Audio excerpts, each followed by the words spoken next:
Okay, good morning, everybody. Today is February 24th, the last week in February. I can't believe how fast the month has gone by, but it seems like everything's going by so fast. So, just can't stop time, but we're gonna have to make the most of it, right? So that's how things go.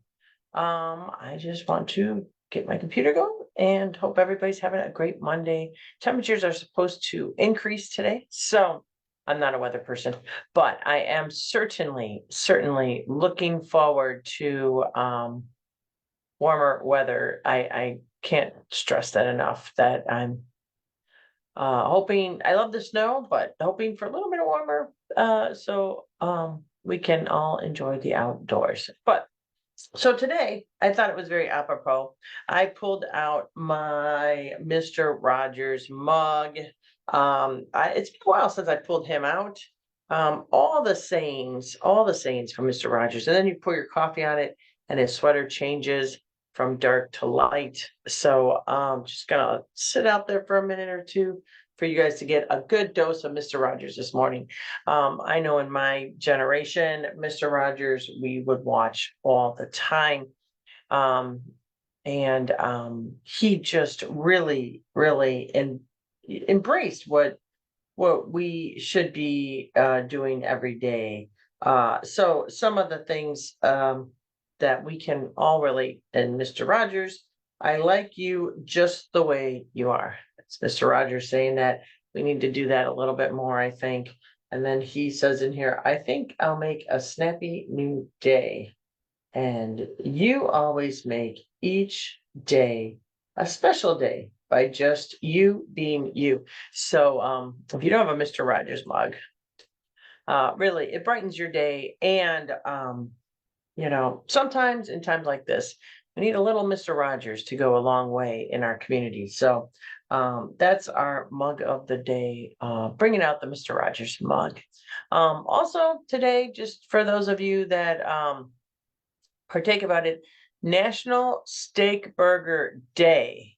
That's February 21st. It is a real thing. It was officially declared by Freddy's Frozen Custard and Steak Burgers to honor their signature made to order steak burgers. So it's a real day. And so if you eat steak burgers, and you want to think about Freddy's frozen custard and steak burgers, if you want to, or eat a steak burger at any other place, you certainly can. Freddie Simon was a World War II veteran, so just gives you that little nuance there. And if you are looking at a connection, Route 66 connection is certainly you got a lot of stops you can go to with regards to grilled smashed burgers. There's Chicago's, they're all over the place.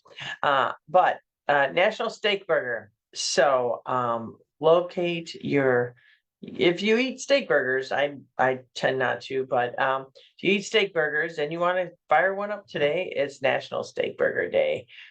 So certainly very good with regards to that. This weekend, actually Saturday, I had a really busy Saturday. If you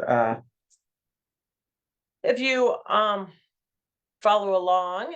So Saturday, I started the day with a Oswego Kiwanis pancake breakfast. The Kiwanis Club does a lot for the Oswego area. Always happy to support. They do a fabulous job with their pancakes. So certainly started the day with the pancake breakfast. Headed over to Benarsic for their robotics event, and the Gear It Forward event. Wow, is what they did, and really it's just incredible to see the skill of the students working with the robots. So if you missed that, you missed a really great time. But the robotics this year, the robotics challenge was aimed at coral reefs and really ocean. And so part of the skills were launching balls, which was like a ball of algae, they kind of equated it to, into a net, and then placing tubes on the coral reef. So anyway, it was a great event there. And then finally, um, stopped by and gave blood at Plank in memory of Andy Vickers. Certainly want to maintain his memory, and so donated blood. So that was my Saturday. Really took up the whole Saturday. Sunday I just stayed at home. If you were interested, but certainly out and about in the community, there's a lot of good causes and places to go, but that was kind of my weekend. So then this weekend coming up, Saturday, March 1st, is a Women Veterans Resource Fair. So please share along to any women veterans out there. It's going to be at the Prisco Center, 150 West Illinois Avenue. Walk-in, no registration required. Saturday, March 1st from 10 a.m. to 2 p.m. Women Veterans Resource Fair. So they're going to have VA representatives on site, nonprofits, valuable resources and support. And certainly the VA has been caring for women veterans for over 100 years.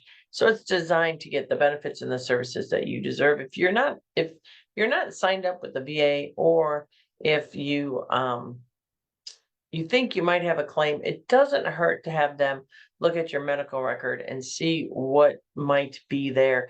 To be quite honest, I've been out 30 years. I didn't really think there's anything in my medical record, but then when I had a VSO, Veteran Service Officer, actually look at the medical record and start asking me questions. Oh, does this hurt? Does this, do you have pain here, there? And I realized, I was like, wow, I didn't realize I did get treated for injuries while I was in. It was 30 years ago, but certainly go. Never hurts to get checked out. Claims, resources, benefits. Again, it's at the Prisco Center in Aurora, 150 West Illinois Avenue, March 1st, Saturday, 10 a.m. to 2 p.m. I will be there as well. And then looking into the future, certainly enjoying outdoors, but this is a mark your calendar. I know it's a little bit in the future, but March 8th is maple syrup. Maple Fest. I love maple syrup. Maple Fest is the sweet process of turning maple sap into maple syrup. So that is with the Red Oak Nature Center. You can look that up on their website, 10 to 2 on March 8th, $5 per person. So certainly that's a good time, but check that out.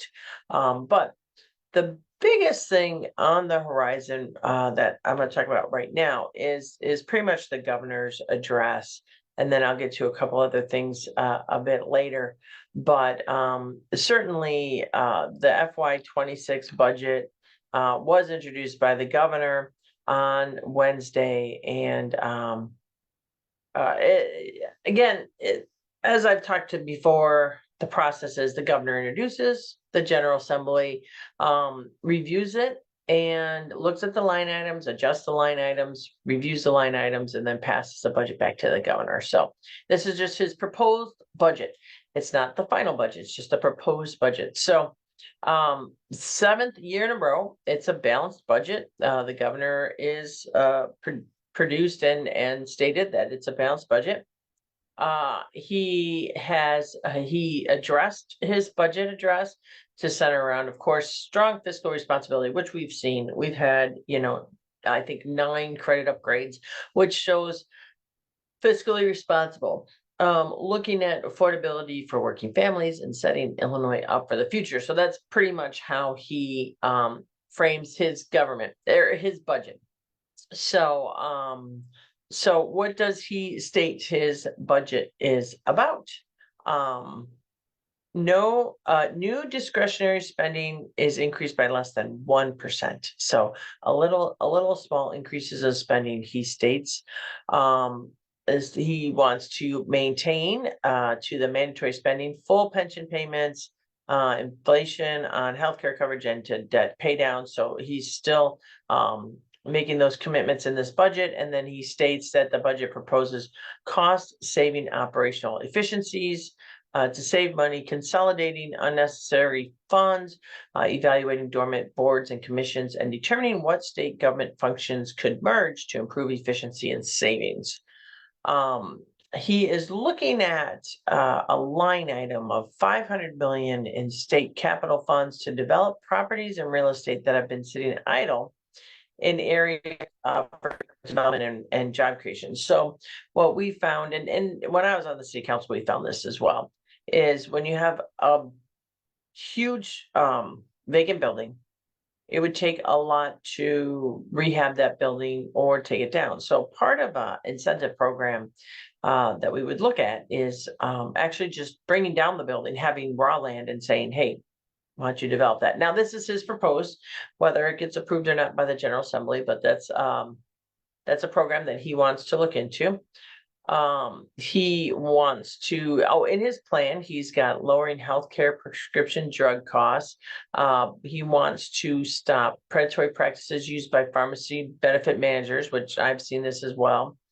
He's also proposing to allow community colleges to engage in a 4-year degree program, not just the 2-year degree program that community colleges have in place. Now he's proposing this. He has to pass legislation through the House and the Senate with regards to that, and then looking at consolidation as well. We're also, of course, trying to maintain a balanced budget with uncertainty in the federal level. We've talked in the past about the partnership between the federal level and the states. And there's been a lot of issues so far with regards to the federal government, especially the executive branch, stopping, freezing, unconstitutionally funds that go to the states. In fact, it goes to all the states. So it's not just an Illinois thing.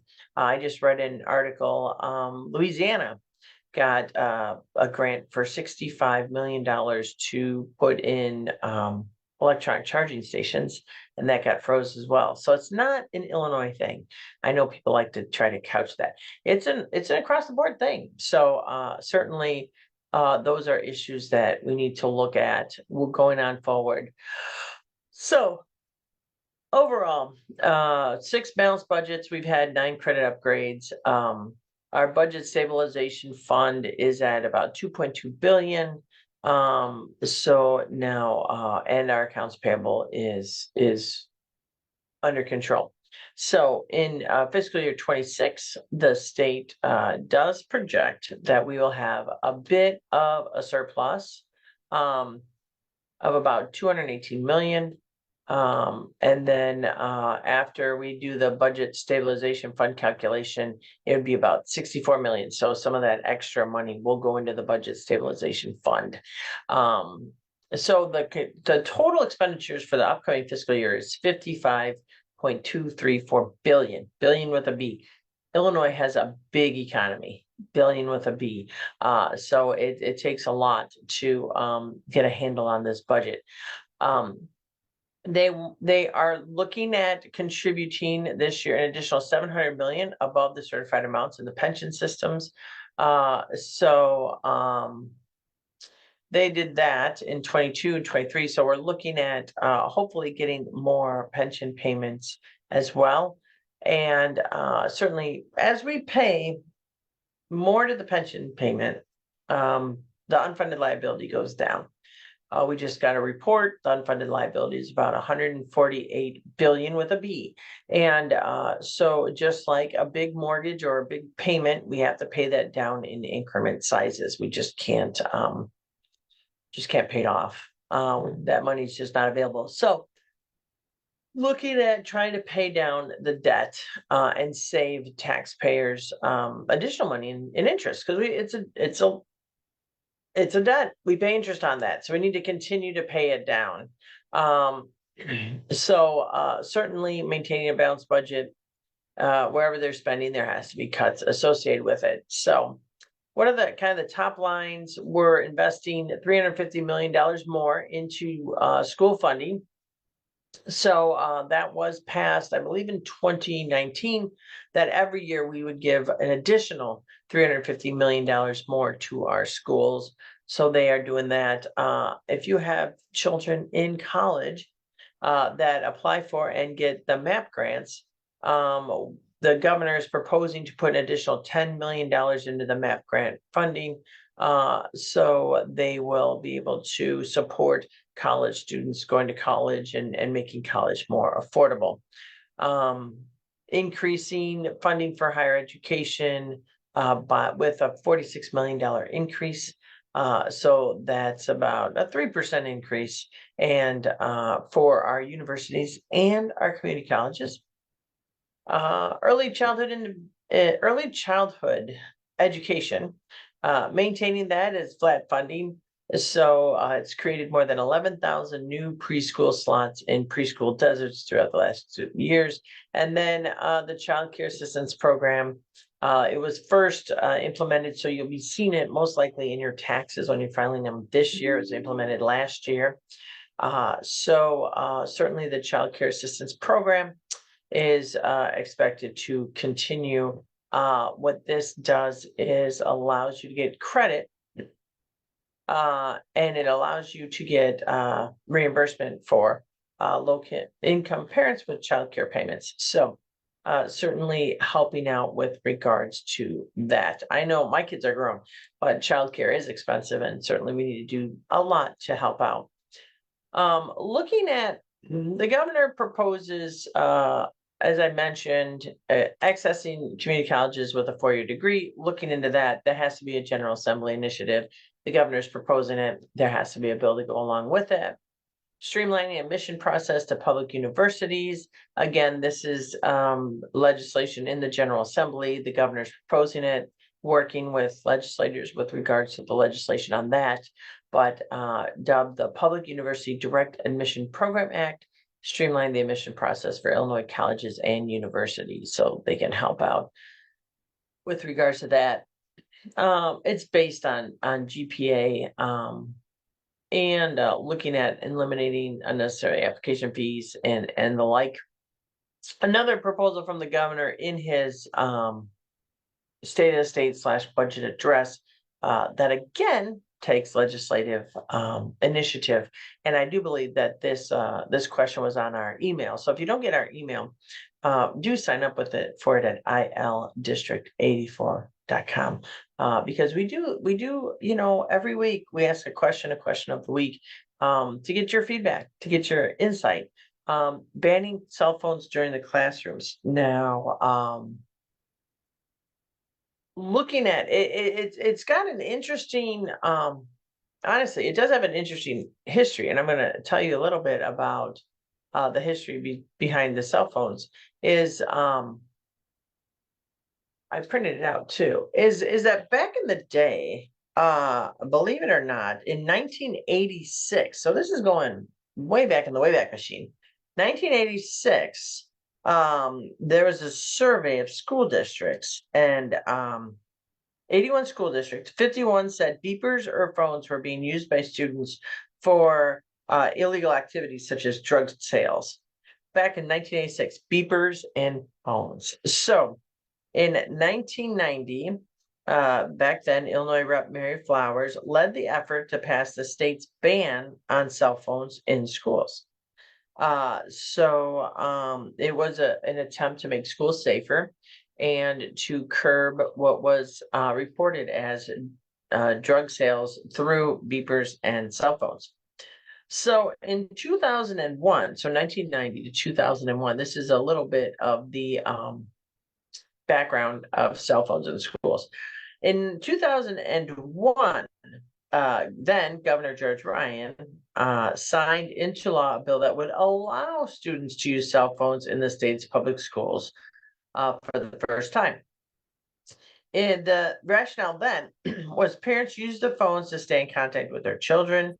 Incidents involving school violence have also pointed out to the importance of having access to cellular communication. And so then former Governor George Ryan stated it's important that we allow this avenue of communication for these parents and children. So from 1990 to 2001, mostly what was cited was the September 11th terrorist attacks, the Columbine shootings as examples of instances of staying connected. Certainly that's the history of cell phone use in Illinois and schools. So now we're looking at going back and talking to superintendents. I have talked to superintendents of the school district in the area. Cell phones have become very um, distractive. Cyberbullying during school hours is really on the rise, and certainly we need to look at it in today's terms. So today, we are looking to limit the use of cell phones in public school classrooms. What this will do is it would make Illinois one of several states around the country to implement a cell phone ban again. So, in talking to educators, myself talking with superintendents, educators, parents around the state, um, cell phones is turned into a distraction in the classroom. Cyberbullying is at alarming rates, and it's really affecting kids. And cell phones tend to have an addictive type of component to them where kids have to be on their cell phone all the time. So we have two bills that are filed, one in the House, one in the Senate, and they are looking to require schools to create a policy prohibiting the use of cell phones during instructional time and create guidelines on how to store cell phones when in the school building. It allows for some exceptions for when students use cell phones. So certainly now we are going back to looking at limiting the amount of cell phones in schools. So what does that mean? Well, one of the things that we have found now that's different from in the past is and this happened, I want to say maybe 10, 15 years ago. There was an incident at East Aurora High School, and everybody got on their cell phone.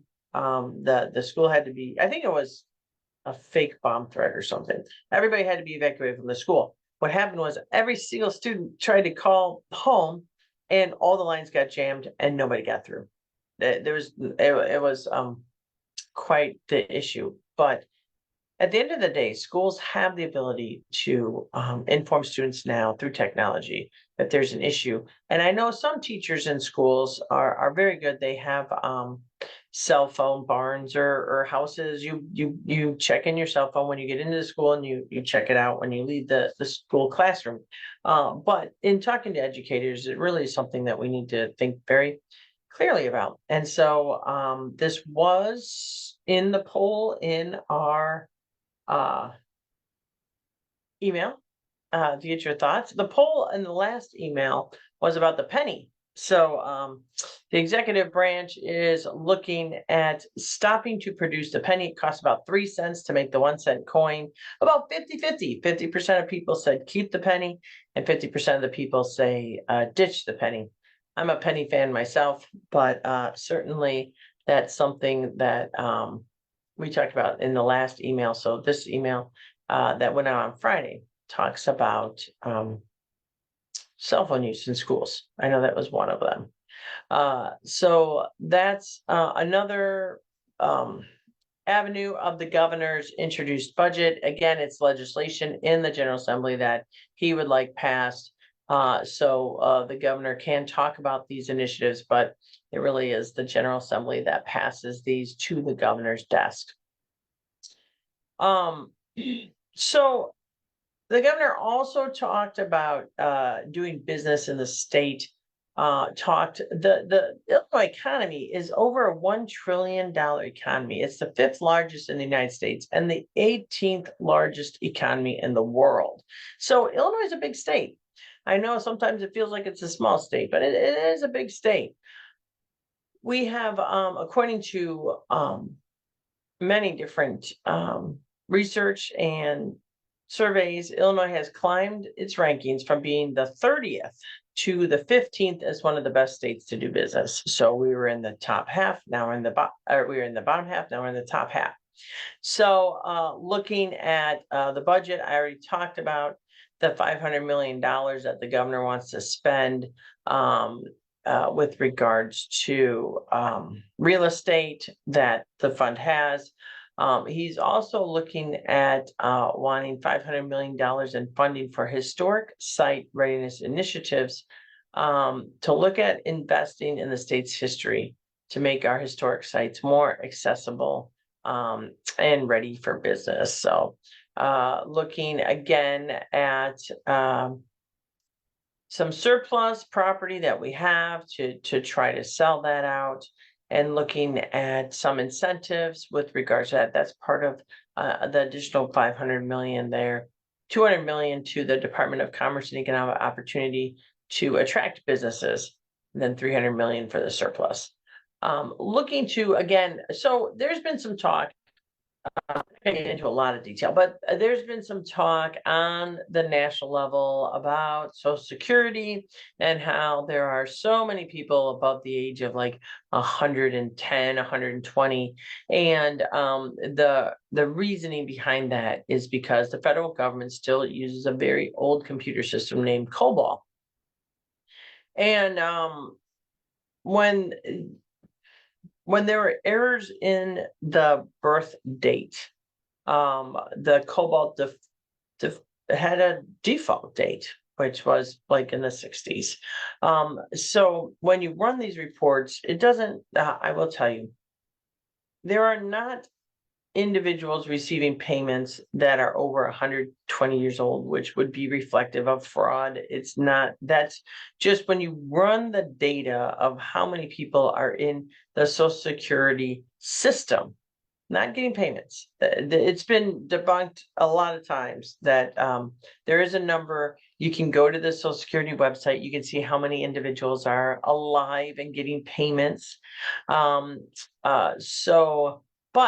the crux of the matter is that the federal government, like the state government, has run on very old computer systems. Mostly it's because you try to make do with what you have, and new technology moves fast, and it's very expensive to migrate from an old DOS-based computing system, kind of from my generation, COBOL and all that, over to Fortran, over to new computing systems, data. So it's expensive. But the state of Illinois has been working exceedingly hard to update our computer systems with a couple glitches. There were the first phase of the Department of Financial and Regulation had a couple glitches updating their system with some licenses. We are continuing to fund that. So in the governor's budget, $65 million. It is expensive for the whole state to do it, but $65 million will be upgrading the IT systems related to the Department of Corrections and the Department of Human Services. So Illinois is updating their computer systems. Federal government, not so much, but who knows what's going to go on that level. So certainly upgrading that is really important. We're looking, the governor is proposing a $60 million expenditure at the Adeline J. Geocaris Illinois Beach State Park to construct a space to host events and allow guests to view the beautiful scenery and wildlife. So the Illinois Beach State Park represents the only remaining beach ridge shoreline left in Illinois. So if you haven't been there, check it out. Also looking at initiatives for business, a larger amount, 240 million for key DCO initiatives, which will enable the state to continue the momentum of attracting and retaining businesses, supporting the workforce and small businesses. So certainly that's the governor's proposed business budget. Now, this is a program that I think has helped a lot of people, and it's very smart use of our funds to help people where there are. And last year we had a pilot program, which was the medical debt relief program. I talked about this on the podcast. And so what it is that collections, medical debt goes to collections, and investors buy medical debt at pennies on the dollar. And then they try to recoup the debt, and that's where their profit margin is in. So the pilot program for the state of Illinois engaged it buying these debt collections for pennies on the dollar. And so the state of Illinois invested $900,000, less than $1 million, $900,000, and bought over $100 million worth of medical debt. That's amazing. And then the state of Illinois forgave the debt and helped a lot of people, a lot of individuals that are struggling under the umbrella of excessive medical debt. Really, this is in my opinion a little bit of what government is there for, to help the people. So it was a pilot program. So this year the governor wants to expand it. And roughly it's a 1 to 100 ratio. So for every dollar the state spends, $100 of medical debt can be relieved. Right now, the program provided debt relief to more than 100,000 Illinois residents. As I said, it's over $100 million. So this year, so that was $900,000. So this year, the governor wants to appropriate $15 million to this medical debt relief program to help so many more people get out from under the weight of medical debt. So I think it's an amazing program. And I've personally known people that have had to declare bankruptcy and sell their house and move in with relatives because of medical debt. So hopefully this can help out a lot. An additional for the full reproductive health care initiatives, funding that, and funding a navigation hotline to help patients access care. And then the governor is also looking to fund a pipeline for the advancement of the healthcare workforce program too. We have healthcare worker shortages, so certainly helping out. And then full funding for Get Covered Illinois staffing and outreach. So we're looking at funding for that. I already mentioned earlier, lowering prescription costs and helping independent pharmacies. There's an independent pharmacy right next to my office, and independent pharmacies are struggling because of pharmacy benefit managers. And I've seen this. In fact, like the pharmacy will say, it costs $1 a pill for this pharmaceutical, but the pharmacy benefit manager is only going to pay me 90 cents a pill. So these independent pharmacies are operating at a loss just because of these pharmacy benefit managers. They're in between the pharmacy and the insurance company. It's just getting a little bit out of control. So certainly we need to help our independent pharmacies. A lot of independent pharmacies are in rural and areas that don't have a lot of services. So we need to sit there and help them out too. Expanding the Healthcare Protection Act, you may or may not know that we are continuing to hold insurance companies accountable. So the governor is proposing, again, it needs to pass the General Assembly, but extending the ban on prior authorization to more treatment settings, including outpatient services, requiring insurers to reimburse individuals for travel costs associated with getting to medical appointments when the distance travels exceeds network adequacy requirements. This is a big one. This has happened to me in the past. I've gotten a referral to a doctor 2.5 hours away. Certainly not conducive to health. And then increasing Illinois' medical loss ratio to 87% and restricting health insurance companies from artificially inflating this number by classifying executive bonuses as administrative costs. Gotta love that. So certainly we want more money going towards healthcare. Looking at housing, mental health, human services, we have some highlights with regards to that. We want to look at investing in funding for like prime sites and manufacturing training academies, tech innovation hubs, and a lot more. So there's funding for that. Invest in Home Illinois, which is housing, shelters, and services for the homeless population is at 91 million. Supportive housing, homelessness prevention services, shelter diversions, and the like is 62 million. Rental assistance, 50 million. Emergency and transitional housing, 42 million, and rapid rehousing services, which includes short-term rental assistance and targeted support services for households. That's about 25 million. And then looking through funding the reimagined public safety funding with regards to that. And then looking at funding and improved funding for the Department of Children and Family Services so they can continue their work. So I give you these top lines. They're called top lines. I'm not going to bore you with the line by line playbook of the budget, because this is where government spends money. This is where the state has line items that have been looked at, evaluated by the General Assembly, just like the national budget has been looked at and was passed by the Congress. So I push back.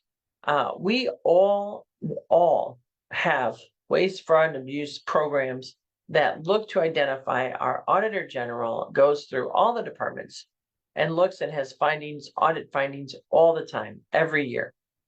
We have mechanisms on the state level to identify waste, fraud, and abuse. Some of the things that are being categorized as waste, fraud, and abuse are, and cost savings measures we're seeing on the federal level is personnel. The biggest part of our budget is personnel, and simply firing personnel. And just recently, the executive branch fired 1,000 workers from the Department of the VA, along with thousands more. People make government run. So looking at waste, fraud, and abuse, like consolidation and doing things properly, really needs to be looked at. For many years, decades, the state of Illinois thought that upgrading our computer system was a waste. Because we needed to fund schools and we needed to fund services for the frail elderly, for our veterans. So it was viewed as a waste. Now it's become a detriment, and now we need to spend the money. It's going to be cost us more now than then, but at one point in time, that was viewed as a waste. So we didn't fund money to upgrade our computers. So I say that because we are watching the cuts on the federal government very closely, and what they are categorizing as waste, what they're categorizing as not worthy of spending the money on, which is in violation of the separation of powers. Now, keep in mind, and I know some people have said this, the president should be able to do what the president wants to do. That's not our form of government. Our form of government is the executive branch, either the president or the governor. The executive branch needs to be checked by the legislative branch, which is in Illinois, governor, the House and the Senate check the governor. The Congress should check the president. It's a checks and balance. So no, the president shouldn't be able to do whatever he wants to do, and the governor should not be able to do whatever the governor wants to do. We're a checks and balance system. And then when laws are broken, constitutional interpretation comes into play. The courts are a check and balance to the executive branch and to the legislative branch. So we work in a system of checks and balances, and we need to checks and balance. In many instances on the federal government, when Congress approved the funding to come to the states, that's by law. The president cannot undo that funding. It's illegal by the law. So Illinois is engaging in several lawsuits with regards to the legality of some of the things that are happening on the national level, as we should, to take care of the residents of our state of Illinois, as other governors are doing as well in the state of Illinois. So I just wanted to give a quick update that we are a government of checks and balances. We are not a government of allowing one branch of government to have their way with whatever they want to do. So And then again, yeah, looking at the governor's budget through the lens of my chairmanships, pensions and personnel, it will cost us more money to do nothing when it comes to pensions. And the governor's budget just addresses our statutory payment, which is like making a minimum payment on your credit card. How long is it going to take you to pay off your credit card if you only make the minimum payment? It's going to take a long time. No additional payments. There had been the 700 million I talked about, but I didn't see any additional payments. Or again, we need to make some changes to our pension system because our state employees do not get Social Security. So we have to be equal to or more generous than Social Security. Right now, we're in violation of that law. So we have to, if we do not come in compliance with that law, then we can get fined, and it can be a lot more expensive on the long run as well. And then always, again, keeping an eye out with regards to the veterans, the administration laying off 1,000 employees at the Department of Veterans Affairs, on the local level, advocating for dental care for our veterans. We have veterans that are reduced to eating oatmeal because the VA will pull out a tooth, they won't put any new teeth in. And it's very frustrating to see the struggles of our veterans. So certainly that's kind of some takeaways from the budget.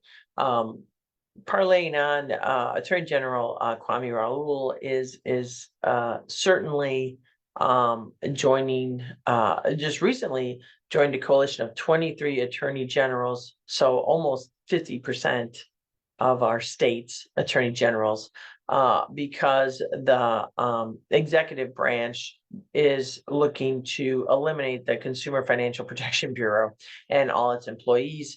The Consumer Financial Protection Bureau is a watchdog for consumers, enforcing laws against big banks, mortgage lenders, credit card companies, and other financial institutions. They returned over $20 billion to defrauded consumers. They are cracking down on junk fees and protecting homeowners from predatory mortgage services. So the executive branch, the Trump administration, directed the Consumer Financial Protection Bureau to stop all ongoing work and block new investigations. It's very concerning. So about half of the attorney generals in our nation are filing against this action.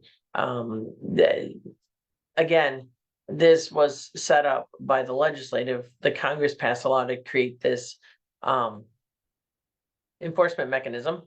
They created it, and it's only Congress that can dismantle it. And this is, again, a checks and balance system.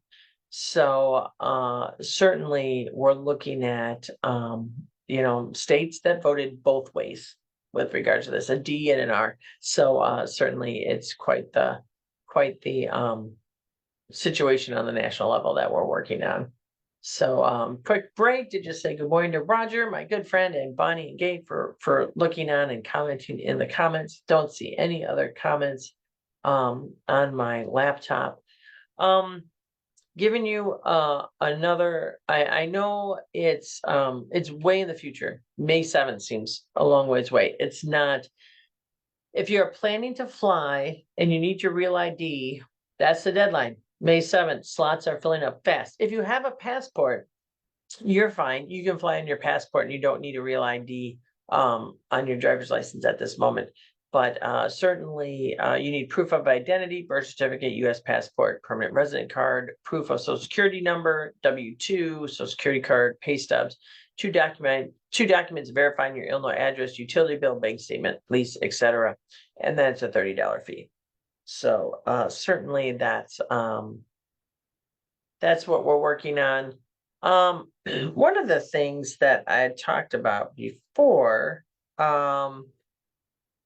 is veterans who, so I served with non-documented individuals that were veterans. You can serve your country and not be documented in the armed forces.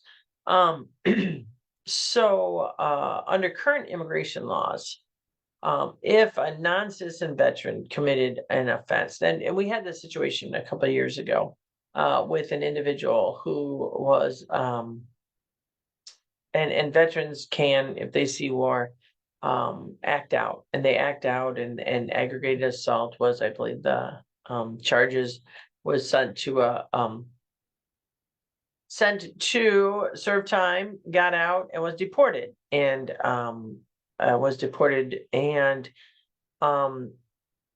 the cartels really try to, and they do force these individuals into their group because of their military training, and through threatening the lives of their family, all different ways. So what happened back then was Governor Pritzker pardoned the individual from the crimes in Illinois, and he was able to return back to the United States safely. So there's about 6 veterans with Illinois ties that are currently afraid of being deported and falling prey to the sinisterness of the cartels because of their military experience and being into forced labor from the cartels and the like. It's not a very good situation. So they are looking to have the governor look to pardoning. They're already served their time. They're already out. They've already, and just looking for some leniency from the governor with regards to these. There's six individuals that served our country from Illinois that got into some trouble, which does happen, which is why we have Veterans Court, which is why we have a court that understands the uniqueness of veterans who went to war and might be suffering from post-traumatic stress and other issues, self-medicating. So that's a movement going on as well. And there was a path to citizenship for veterans, and it seems to not exist anymore. Veterans who served were able to, in the long run, become citizens if you serve our country.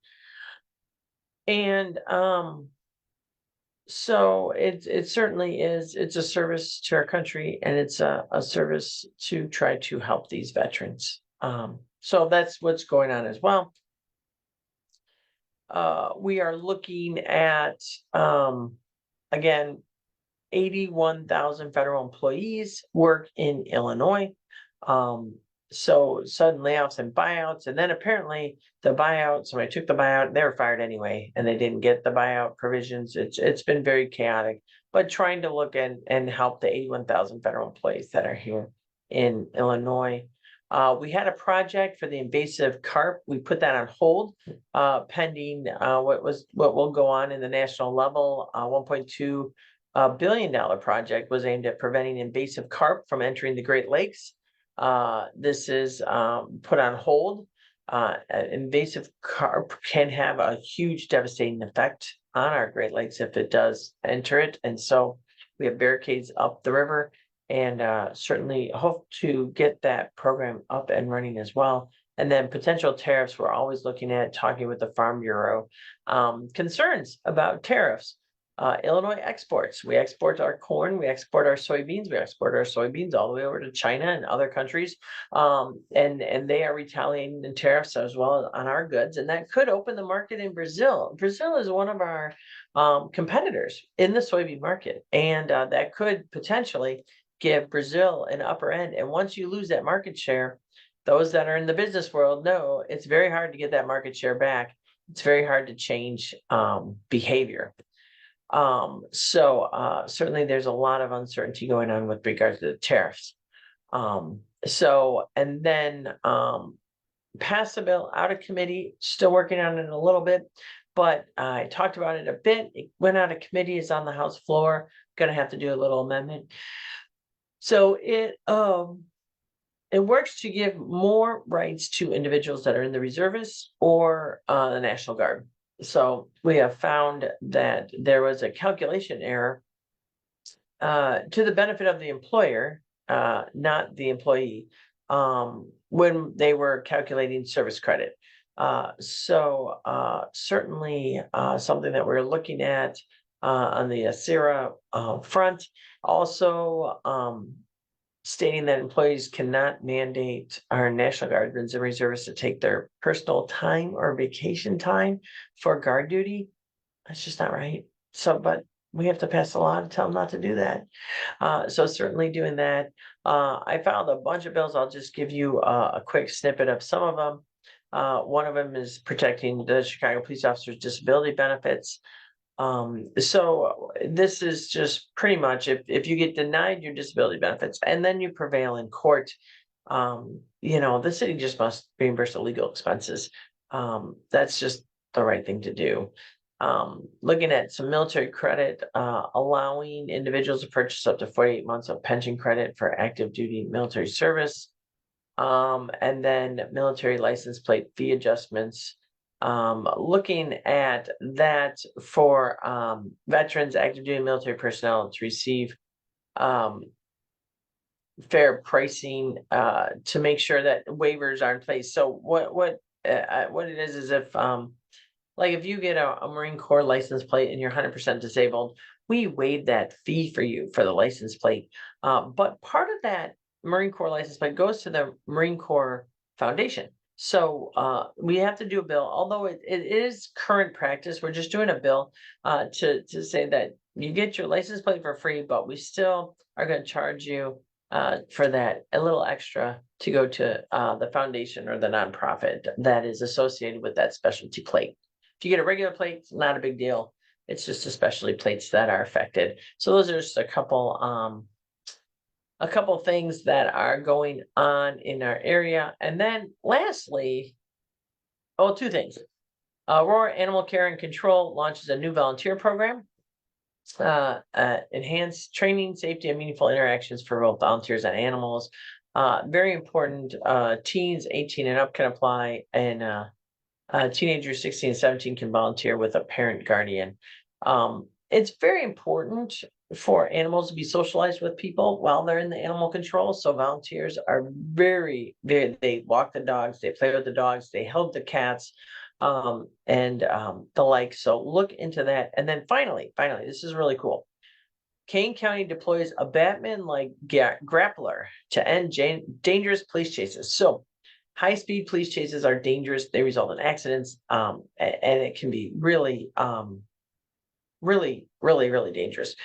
But Kane County has it's. I can't wait to see this in action. Comes straight out of a Batman movie. It's called the Grappler.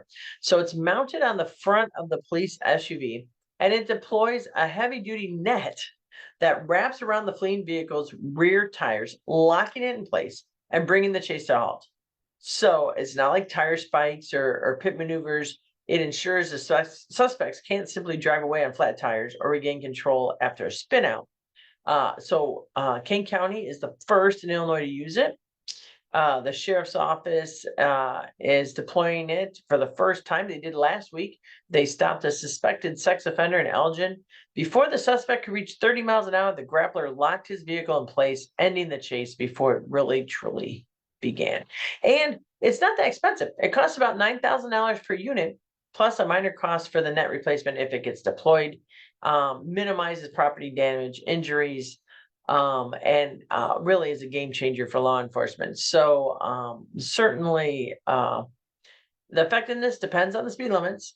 They're trying to keep the exact speed thresholds confidential to avoid giving criminals an advantage. So certainly I think that's really, we'll leave it at with that, the grappler. Finally, in not so upbeat, but certainly want to give a really a shout out to former Senator McGonkey. We did some bills in the past bipartisan. He was Republican. I was a Democrat. We did some bills to help veterans and to really make a difference. And Senator McConkey just stepped down to focus on a new endeavor for advocating for individuals with disabilities. He is confined to a wheelchair after a car accident. But we want to send I want to send my thoughts and condolences and leave with good thoughts and thoughts for peace to former Senator McConkey. He lost his wife, Melania. She was just 51 years old.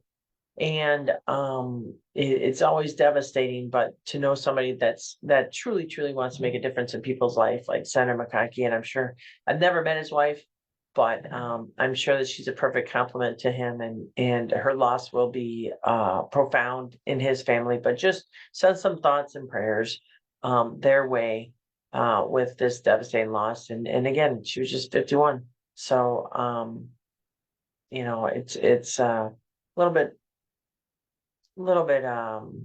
reaches a little bit of a home, because we know a lot of people that's about my age. And certainly keeping them during this hard, difficult time for his family. So with that, we are going to sign off. I don't see any questions in the chat. Gave you a overview of the budget, and being the chair of the budget committee, personnel pensions, appropes is the term that we use to appropriate money. We do that. So I'll be looking at the budget pretty much in the personnel side, CMS, and a lot of departments, about 11 departments in my committee, along with pensions. And I'm also on general services appropriations. I've been on that pretty much since day one. I did take 2 years off last session to focus on pensions, but back on general services so I'm on 2 budget committees, so keeping the numbers straight, keeping the line items in check, and looking out for you. If you need anything at all, contact my office, 630-585-1308. You can send me an email at stephanie.kifowit@att.net. Certainly we can do our best to help out. But with that, have a great Monday, the last Monday in February. Looking forward to talking to you in March. And take care, be well, stay warm. And if you're feeling ill, stay home, and have a great rest of the day and a good week.